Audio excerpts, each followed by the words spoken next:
Good morning dear friends. एक बहुत interesting topic लेके आया हूँ, the role of an anaesthesiologist. मेरा नाम डॉक्टर दीपक पंजियारा है और मैं अपने शहर भोपाल में प्रैक्टिसिंग एनेस्थीसियोलॉजिस्ट हूँ फॉर मोर देन 16 ईयर्स। मैंने देखा है कि आम दिनों में भी बहुत से वेल एजुकेटेड पर्सन्स को भी ये मालूम नहीं रहता है। उनको लगता है कि एनेस्थीसियोलॉजिस्ट का काम ऑपरेशन थिएटर के अंदर जाना और कोई एनेस्थीसिया का इंजेक्शन दिया और उनका काम हो गया।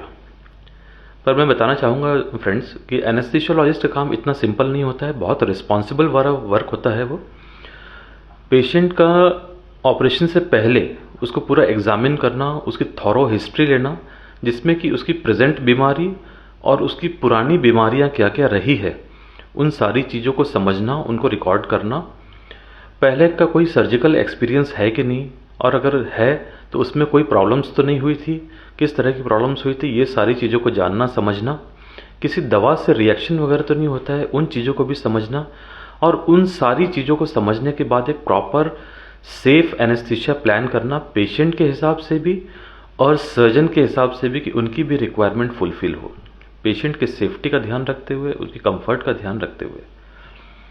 ऑपरेशन के दौरान पेशेंट की पूरी वाइटल्स की मॉनिटरिंग, उसको मेंटेन करना, उसको स्टेबलाइज करना, उसके लिए कई सारी दवाइयों का यूज़ करना पड़ता है, जिसकी की मात्रा कुछ कम ज़्यादा करनी पड़ती है ऑपरेशन के दौरान।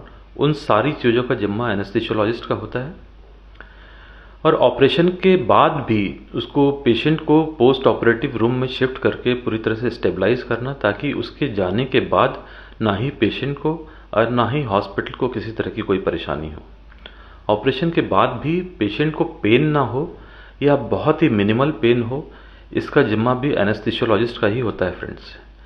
जब एक प्रॉपर सर्जरी होती है और उसका एक प्रॉपर एनेस्थीसिया दिया जाता है सेफ्टी का ध्यान रखते हुए, तभी एक बेस्ट आउटकम निकलता है पेशेंट के लिए भी और सर्जन्स के लिए भी। तो आगे जब भी कभी आपके फ्रेंड्स या किसी फैमिली मेम्बर का सर्जरी प्लान हो, तो अपने एनेस्थीसियोलॉजिस्ट से ज़रूर मिले और उनसे सारी बातें डिस्कस करके उसके जोखिमों और उसके फ़ायदे नुकसान के बारे में जान ले। Thank you very much friends.